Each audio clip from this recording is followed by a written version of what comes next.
Writer, director BVS Ravi రచయితగా success చూశారు. కానీ డైరెక్టర్గా ఆయన విజయాన్ని అందుకోలేకపోయారు. అయినప్పటికీ చిత్రసీమలో బివిఎస్ రవి తనకంటూ ఓ గుర్తింపు సంపాదించారు.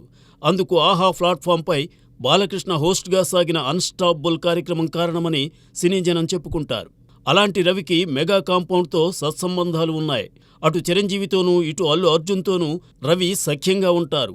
ఈ నేపథ్యంలోనే జూన్ 22న బివిఎస్ రవి పుట్టినరోజున ఆయన మిత్రుడు, మరో writer, director Harish Shankar wishes చెప్పారు. అందులో విశేషమేముందంటారా?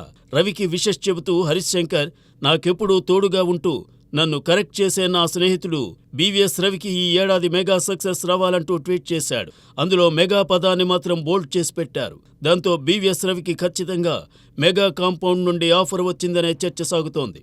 రవికి విషెస్ చెబుతూ హరీష్ శంకర్ చేసిన ట్వీట్లో మెగా అన్న పదం బోల్డ్గా ఉండడం వల్ల సోషల్ మీడియాలోనూ కథనాలు సాగుతున్నాయి. రవికి మెగా కాంపౌండ్లో ఏదో ఒక హీరోకు డైరెక్షన్ చేసే అవకాశం వచ్చిందని కొందరు భావిస్తున్నారు. ఇప్పటికే మెగా కాంపౌండ్కు చెందిన సాయి ధరమ్ తేజ్తో జవాన్ అనే సినిమాను దర్శకునిగా తెరకెక్కించారు రవి. అందువల్ల మెగాస్టార్ చిరంజీవి సినిమాకే రవి దర్శకత్వం వహించబోతున్నారని మరికొందరు చెబుతున్నారు.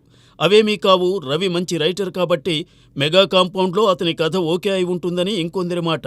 ఇలా చర్చ సాగుతోందన్న విషయాన్ని బివిఎస్ రవి దృష్టికి తేగా మెగా కాంపౌండ్తో తన అనుబంధం ఏదో ఒక రూపంలో కొనసాగుతూ ఉంటుందని అన్నట్టు సమాచారం.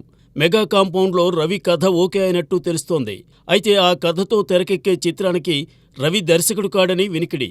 ఏది ఏమైనా రైటర్గా పలు విజయాలు చూసిన రవి చిరంజీవి ఫ్యామిలీకి అందించిన కథతో ఎలాంటి సినిమా తెరకెక్కుతుందో చూడాలి.